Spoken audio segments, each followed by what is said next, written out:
guys! It's been a little while since I uploaded a new tips and tricks video, so today I will be talking about how to hold the violin in the most relaxed way possible. If you're new here, welcome! My name is Boglarka, I'm a violinist from Hungary. Before we go on, if you could take a moment to hit the subscribe button, that would be greatly appreciated. And also turn on the notification bell so you will be notified when my videos go live, so you can enjoy it as soon as it comes out. Alright then, how to hold the violin? Now this is a great topic, thank you for suggesting this one. I've been always taught to put the violin from upwards. We did this thing where we swing the violin sideways and then we just put it up. So you can see it was from upwards. Now, we also need to be careful not to hold the violin so high because you don't want to shoot the pigeons out of the sky. It's too high. The best way is to have your neck nice and tall, and then just fall onto the violin relaxed with your chin. The idea is to be free with your shoulder, whether you play with or without shoulder rest. Try not to raise it, as this will block your hand.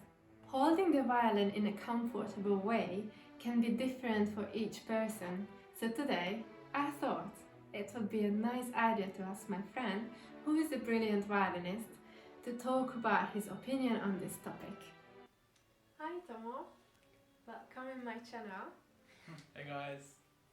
I was just talking about how I hold the violin, but since you've got like a different violin in terms of like different chin rest and he plays with a sponge, I thought you could just say a bit more about how you hold the violin and let us know about that.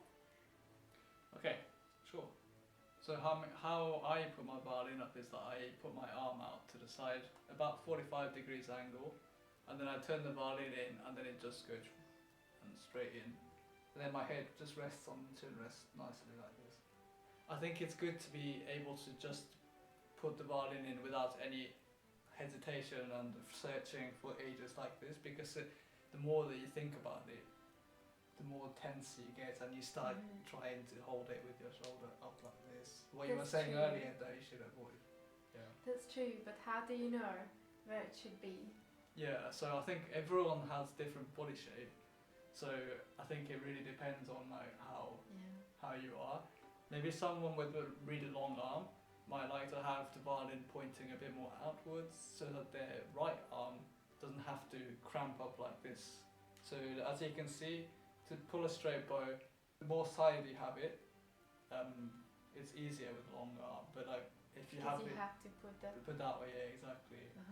But if you have the violin in front of you like this, which it might be beneficial for if you've got shorter arms, then you're gonna, once you get to certain points, it's gonna be very difficult to get up to the heel. Well, I think you've got to find something that's comfortable for you, but make sure, like Bogi was saying, that you don't start trying raising your shoulder, or even trying clamping it with your head like this. To be honest, I used to do that.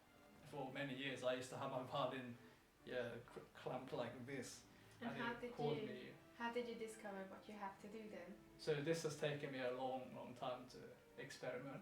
Yeah. I think it's something really worthwhile experimenting if you don't find that the violin is comfortable. Yeah, I mean, I've experimented with lots of different chin rests, different shoulder rests.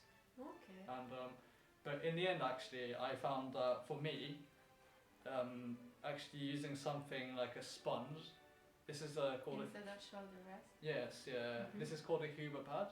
It's very cheap. You can buy it online, and I found that this was actually really nice for me because I always found that the shoulder rest got well, I couldn't move my arm upwards very much when I had a shoulder rest.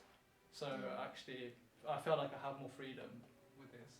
But you know, some people, this might not feel very secure for some people, so you know, just give it a try. Interesting. I will link it in the description so you can check it out if you're interested in it. Okay, so another important thing to take into account, it's good to not think that the violin has to stay in one place all the time. When you're playing for a long time, like in an orchestra or chamber music or solo. Yeah, you wanna be able to move around a bit. Yeah, because otherwise you're gonna be stuck in one place. And then your neck could hurt or your back or things like that. So I think it's important that you could move around your head, so it's not like just one place, rather this or rather that, because then it gets a bit tension here. Yeah. But I think it's important that you can look at the conductor if you want. You can also look back what he's doing behind you, and also you can see the audience and wink at them something, if it's a funny place, then I think it's important to do anything or everything, right? Yeah, Would you agree with me? I think, yeah, totally, yeah. That's good. But if you're trying out new places to hold the violin, like you might be adjusting it like this, try and give it some time. Don't always just try it like a few hours and then be like, oh, that's not good. And then of course sometimes you'll find that it won't be good anyway, but always give it a bit of time before you decide on anything. Okay. Our body takes a bit of time to adjust as well. That is true. That is true. The violin, you need a lot of patience Yeah, patience, that's definitely the key. with everything. Yeah. Thank you so much for sharing Cool, thanks for how having you me. hold it. Yeah, pleasure. I hope you enjoyed this video, this little talk. If you enjoyed it, please give me a thumbs up. I would really appreciate that. And see you next time. Bye. Bye. I'll say it again. I don't want Yeah. to mention it. Can you just step a bit forward, because I always feel like you're going to attack me with the violin. Oh, sorry, Because I'm you're just cutting up the picture a little bit. Oh, On the okay. tip of my head. Really? Yeah. I can't see. But anyway. Oh, look, really tall. Okay, then I go a Nice. little bit Forward, yeah. forward. I think But just be careful when you just... You are gonna attack me.